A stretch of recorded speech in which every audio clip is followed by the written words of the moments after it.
hoy tenemos aquí en el Faro a una invitada muy especial para mí en particular, porque además de ser una figura a quien yo admiro muchísimo, es una compañera a quien le tengo un gran cariño, una gran estima, y que me alegra mucho que esté compartiendo espacio acá con nosotros. Hablamos hoy jueves, que en realidad es martes a la mañana, con Paola Pavón, la prefecta de Pichincha en Ecuador, quien va muy gentilmente nos ha cedido este espacio para conversar sobre la actualidad de ese país que, bueno, en las últimas semanas sí han trascendido muchas informaciones con relación a la manera como el presidente Moreno en ese país ha enfrentado la pandemia del coronavirus, pero bueno, aprovechar también para hablar de otros temas de la coyuntura de ese país y las perspectivas, sobre todo en función del próximo año que hay elecciones generales en Ecuador. Así que bueno, Paola, muchísimas gracias por acompañarnos, darnos este espacio y bueno, bienvenida. Muchísimas gracias, Héctor. Para mí también es un placer poder estar aquí contigo, poder saludar a toda la audiencia y sobre todo llevar este mensaje de lo que está atravesando el pueblo ecuatoriano. Son momentos de mucha angustia, muy difíciles. El Ecuador no solamente enfrenta una emergencia sanitaria, sino también una emergencia económica, una grave crisis política y también institucional. Esto en medio de una pandemia que ha cobrado más de 20,000 vidas en el Ecuador. Somos el país con más muertes por cada 100,000 habitantes en América Latina. Eso te da cuenta del manejo inadecuado de la pandemia. Yo creo que el mundo entero se horrorizó con imágenes de la provincia del Guayas, de Guayaquil, del puerto, en donde sus familiares perdían a sus seres amados en medio del dolor, pero sobre todo de la desidia de un Estado que se vio rebasado con el advenimiento de la pandemia en el mes de marzo. Sí, de hecho, bueno, esas imágenes sí efectivamente recorrieron el mundo y nos estremecieron bueno, a todas y a todas las personas con algún grado, ¿no?, de humanidad. Em, Además de la situación sanitaria, ahí preparando la entrevista veíamos algunos datos. La OIT estima 850,000 nuevos desempleados para fin de año en el Ecuador, en un contexto en el que la pobreza ya es casi del 40%. Eh, ¿Vos cómo ves o qué pensás al leer esa clase de indicadores después de la forma como Rafael Correa literalmente le cambió la cara a ese país en los años en que tuvo la oportunidad de gobernar el Ecuador? Eh, Yo quisiera hacer una diferencia entre el Ecuador antes de la pandemia y obviamente el Ecuador con COVID. ¿Y por qué hago esta aclaración? Porque parecería que la crisis económica que vive el país es el resultado de la llegada de la pandemia. Lo que hemos visto durante los 3 años de gobierno de Moreno ha sido una desinstitucionalización del Estado bajo el discurso de la transparencia y de la recuperación, además de la institucionalidad.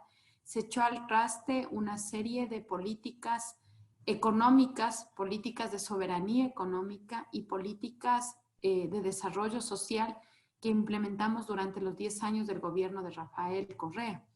Esto hace que el gobierno de Moreno tome un giro y conduzca el Estado bajo una lógica neoliberal, además bajo la receta estricta del Fondo Monetario Internacional.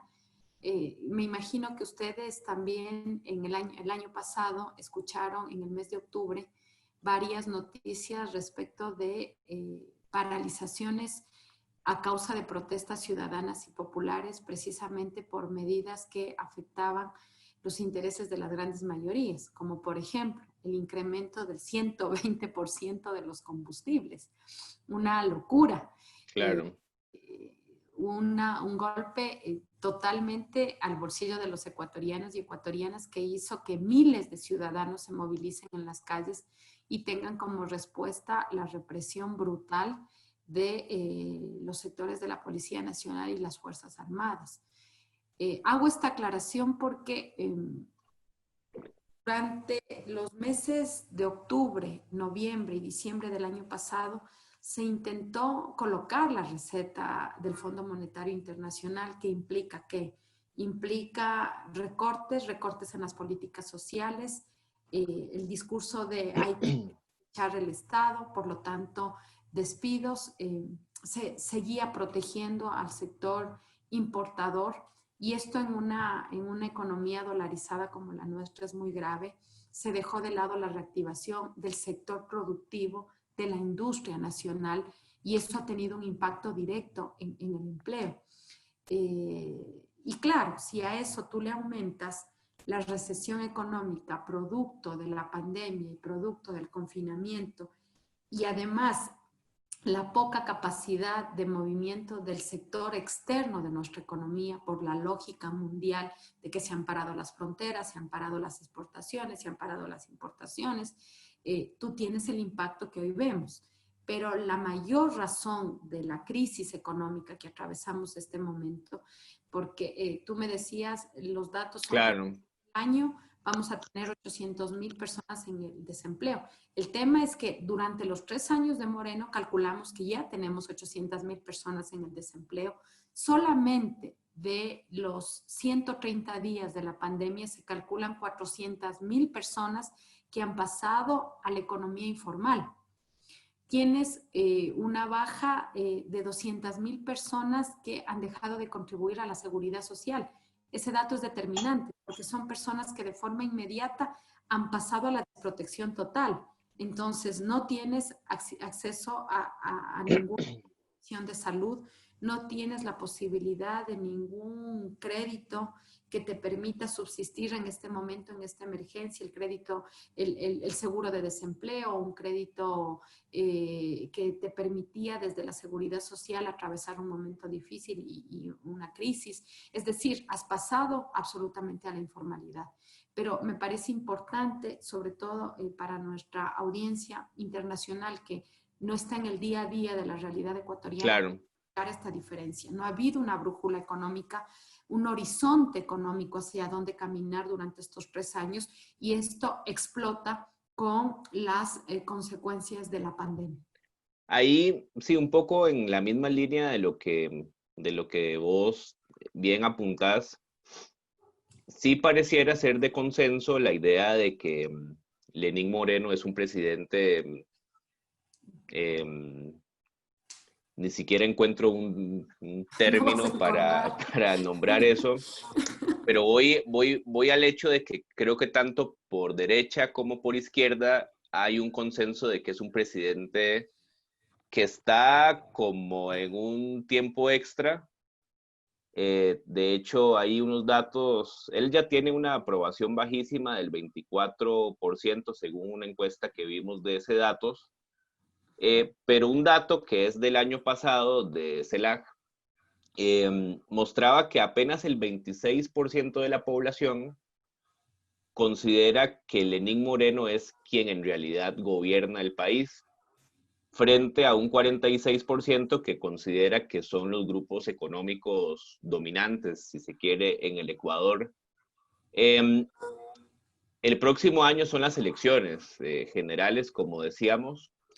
En un escenario como ese, ¿cuáles serían como las perspectivas en términos de conseguir no solamente salir de Moreno, que es una necesidad apremiante, sino sobre todo conseguir salir de Moreno y que esa salida sea una salida favorable para los intereses del pueblo ecuatoriano? Mira, yo a los datos que tú comentas, yo quisiera compartir. Los sondeos de opinión nos dicen que 8 de cada 10 ecuatorianos creen que no hay esperanza, que no van a estar mejor, que el día de mañana va a ser peor.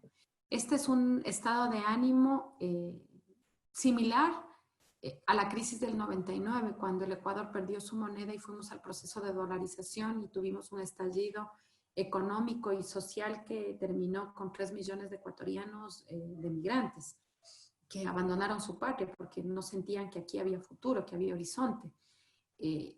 Pero esos mismos ecuatorianos, esos 8 ecuatorianos de cada 10 creen que el proceso electoral puede ser una salida que le dé un horizonte a este país. Y eso da cuenta que a pesar de la dura situación que está atravesando el Ecuador, los ecuatorianos y ecuatorianas están buscando una salida democrática a esta inconformidad. Y eso me parece importante señalar de cara a algo que estoy en la obligación de comentarte. Nuestra democracia en este momento está en acecho. Nuestra democracia en este momento está siendo golpeada. Entre el estado de persecución que en este momento vivimos en el Ecuador, una de las decisiones que se ha tomado en las últimas semanas es la intromisión en digamos, en el Consejo Nacional Electoral, que es la institución que lleva a cabo el proceso democrático y que es el guardián de nuestra democracia. Es la función electoral la que en este momento está recibiendo una intromisión desde varios estamentos, desde el gobierno nacional, desde la Contraloría General del Estado y desde la Fiscalía General del Estado.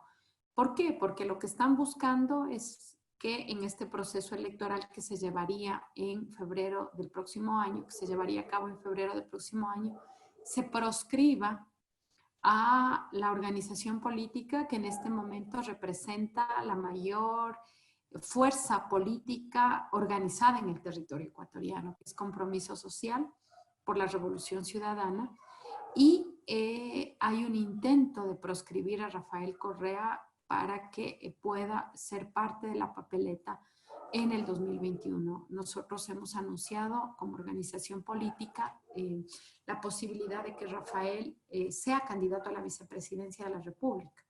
Entonces, esta intromisión con una serie de ilegalidades hace que alertemos a la comunidad internacional sobre este golpe a la democracia. Algo similar lo vivimos ya en el Brasil con la proscripción de Lula. Pero en el Brasil no se proscribió al PT, al Partido de los Trabajadores, que de una u otra manera representó la fuerza política que históricamente ha tenido el PT en Brasil.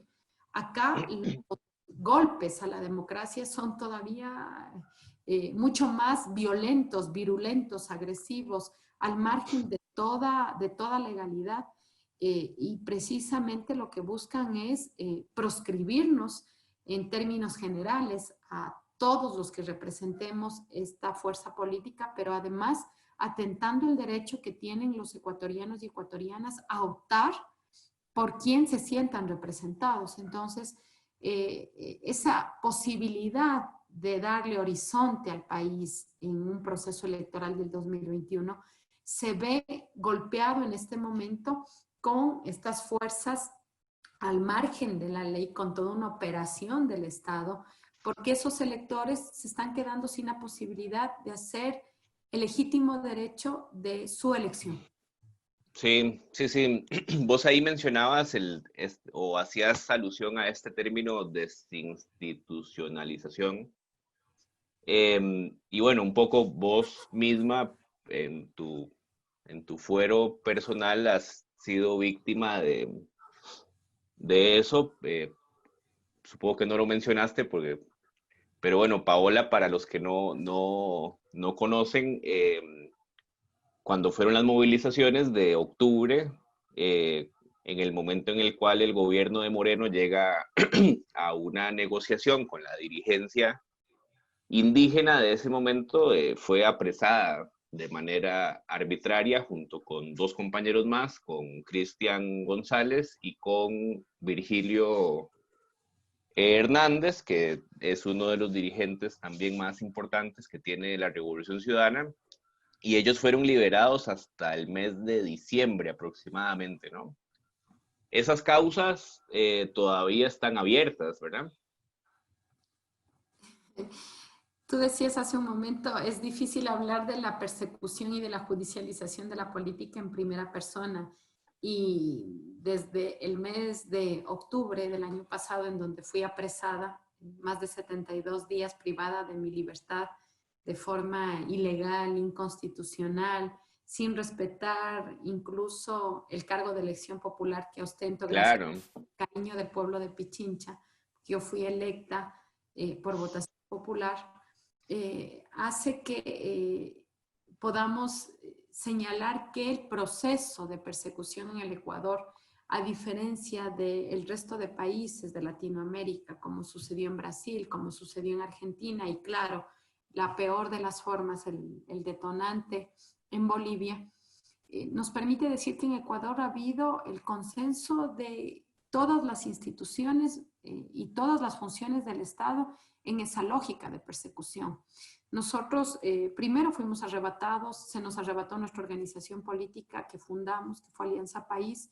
Esta organización política fue cooptada por el presidente de la República. Después se nos impidió establecer nuestra propia organización política. Cuando hicimos alianza con una organización política que hoy es Compromiso Social, ahora la están proscribiendo. Cualquier organización política que pueda establecer una relación política con Revolución Ciudadana inmediatamente tiene abierto un expediente en el Consejo Nacional Electoral, o sea, no cuidan ni las formas. Pero lo que quiero decirte, Héctor, es que aquí han coadyuvado la Fiscalía, que ha sido el brazo operador de la persecución de este gobierno, con una justicia selectiva, como le hemos llamado, una justicia selectiva, solamente atiende los casos que puedan colocar al correísmo en la primera línea de persecución. Luego tienes la persecución administrativa desde la Contraloría General del Estado, que finalmente se ha generado un proceso ya de hostigamiento a todos los que somos funcionarios públicos o fuimos funcionarios públicos en el gobierno de Rafael Correa. Tienes una tercera línea que es la persecución en el campo electoral, porque nos están dejando sin oxígeno democrático, sin la posibilidad de participar electoralmente y participar en democracia. Entonces, eso hace que tenga unos tintes todavía mucho más virulentos y cada vez unos ribetes más autoritarios. pero además ahí vos ves que este tipo de arbitrariedades que pasan en el Ecuador se repiten en Bolivia, peor con un golpe de Estado como el que sucedió a finales del año pasado, lo de Brasil, que bien lo mencionabas vos. En Argentina en su momento se intentó, pero bueno, ahí sí Cristina tuvo una capacidad de cintura que los dejó a todos como offside.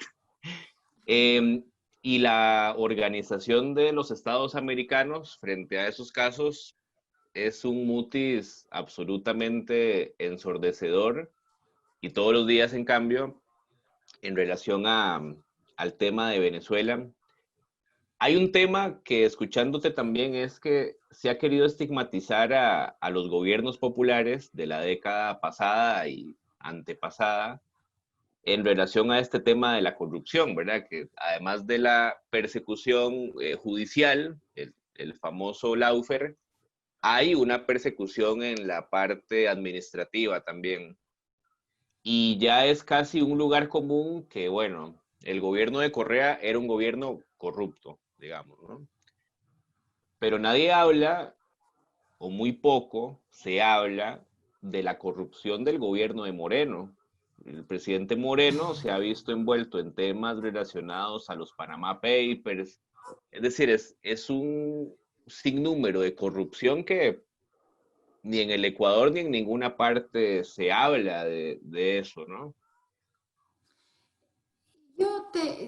Cuando te hacía este recuento de la justicia con la fiscalía, los jueces, la contraloría, el poder electoral, me faltaba el componente estrella, y el componente estrella son los medios de comunicación, ¿no? Claro, Las grandes corporaciones comunicacionales que son parte de este salvataje, del salvataje que se le está haciendo a Moreno. ¿Y por qué coloco esto, Héctor? Porque finalmente la complicidad de los medios de comunicación también para hacer esta famosa investigación periodística selectiva hace lo que tú dices, que no exista una mayor información sobre lo que realmente pasa en el país. Ya el caso de los INA Papers, que además, como hay una justicia selectiva, jamás se investigó, jamás se abrieron las cuentas, jamás se ha pedido que se entregue información al resto de países, ya quedó en el pasado. Lo que ha visto el Ecuador durante los últimos meses ha sido el reparto más vergonzoso de las instituciones del Estado. O sea, hemos llegado a enfrentar unos escándalos de corrupción por el reparto de hospitales, por el reparto de instituciones públicas, la forma en que se han logrado las mayorías en el Parlamento ecuatoriano. Hemos vuelto a ese famoso hombre, y que ahora hablan de la mujer del maletín, que lograba comprar votos en el pasado con un maletín que paseaba por los pasillos de lo que antes era el Congreso en el Ecuador. Hoy la Asamblea Nacional se ha visto envuelta en escándalos vergonzosos respecto de cómo se ha mantenido esta mayoría que, sin duda, con los sectores de derecha, con lo que es en este momento Alianza País, ha logrado sostener el gobierno. Entonces, los niveles de corrupción que hemos enfrentado, además, en momentos de pandemia, toda la corrupción que ha habido a propósito de la compra de pruebas, la compra de insumos médicos, de equipos de protección, ha sido también un golpe doloroso. Por eso, en mi arranque te decía, el Ecuador no solamente vive una crisis sanitaria, una crisis política, económica, pero también institucional, porque hay una afectación a la moral pública. Y esto hace un daño muy fuerte, porque sin duda el sentimiento que en este momento hay en los ecuatorianos es que se vayan todos. Entonces eso hace que haya un descontento enorme, un descontento que no se presente en las calles, porque sin duda son el país que peor ha manejado la pandemia. Entonces tú no puedes hacer de la calle en este momento un espacio de claro. social. Tiene 74.620 casos al día de hoy. Tú tienes que debatirte entre que, además con un sistema de salud absolutamente colapsado, no tienes una sola cama en hospitales públicos ni privados. Te estoy hablando de la capital, de Quito. Imagínate, claro. Cada hora en Quito, Héctor, se contagian 150 personas. Entonces tú tienes aquí, corres el riesgo de perecer frente al COVID, corres el riesgo de perecer porque si no sabes a buscar el pan de cada día en la informalidad, no sabes cómo llevar a tu casa, pero además no puedes generar un mecanismo de protesta frente a lo que está pasando. Entonces, este Sí, marco... es como una impotencia tremenda, ¿no? Sí, Exacto. sí, estas situaciones de emergencia, bueno, a vos te tocó muy de cerca la experiencia del terremoto en Manabí en 2009, ¿no? Em, y son situaciones que ya de por sí requieren un gran sentido de alerta, y peor con un estado que prácticamente no, sobre todo también me imagino que en tu caso, que gobernás en un nivel subnacional, pues no disponer de todas las herramientas institucionales para poder hacer frente a la emergencia debe ser una cosa muy tremenda. Pero Pau, el tema que tocas, y un poco para ir cerrando la entrevista, porque ibas por ahí, por el... sí, ya, Decirte que frente a un gobierno nacional rebasado, los gobiernos subnacionales hemos asumido la crisis y hemos estado en primera línea, incluso a pesar de que no se nos ha entregado un recurso adicional para el manejo de la crisis, y además se nos está debiendo, frente a la crisis económica que vive el Estado, más de 5 meses de los ingresos que son de los gobiernos subnacionales. A nosotros no nos entregan los recursos desde el mes de febrero, que fue el último mes en donde nos entregaron recursos. Entonces tú tienes un Estado que no hace inversión pública, no hay inversión social, no paga sueldos a sus trabajadores, sigue despidiendo a los funcionarios públicos, no paga las universidades, no paga los gobiernos locales. Entonces, la situación económica y la situación política y social que vive el Ecuador es realmente una situación sumamente compleja, sumamente compleja. Bueno, Paola, ya estamos 10:30. Bueno, 11:30 para vos. Y como siempre nos pasa que con la persona invitada llegamos a un acuerdo en una cantidad de minutos, normalmente lo trascendemos, pero bueno. Para mí ha sido un gran gusto hablar con vos y te agradezco muchísimo la oportunidad, el rato, porque yo sé que estás con mucha actividad y a full. Así que bueno, si querés podemos ir cerrando con un mensaje, bueno, un mensaje a los que nos ven y nos escuchan tanto acá en Costa Rica como en Ecuador, como en muchos otros lados. Este es un momento muy difícil, Héctor. Posiblemente generaciones, bueno, tú eres más joven, generaciones como la tuya, generaciones como la mía, no conocía una guerra, no conocía una pandemia. Y esto sin duda ha tocado las simientes de nuestras sociedades, pero también en lo humano y en lo personal. En estos momentos difíciles que vive la humanidad, tenemos que mirar y actuar de forma solidaria. Y creo que en esa lógica de solidaridad, pedirles que no dejen de estar pendientes de lo que pasa en el Ecuador. Hoy más que nunca el Ecuador necesita que desde todos los sectores, desde todas las latitudes, se pueda sumar a este grito desesperado de que se respete la democracia, se respeten los derechos humanos, pare la persecución y que no aprovechemos de esta pandemia para seguir oprimiendo a los débiles. Yo creo que este es el mensaje con el que yo cerraría y obviamente sin antes decirte que me ha encantado compartir este espacio contigo, que les deseo mucho éxito a esta forma alternativa de comunicación y que no será ni la primera ni la última. Así que un abrazo y un saludo a todos y todas. Bueno, Paola, muchísimas gracias y bueno, esperemos poder vernos pronto, cuando termine la Gracias. pandemia. Bueno, a todas las amigas y los amigos del Faro, darles las gracias. Y bueno, seguimos en contacto. Muy buenas noches. Adiós. Pronto.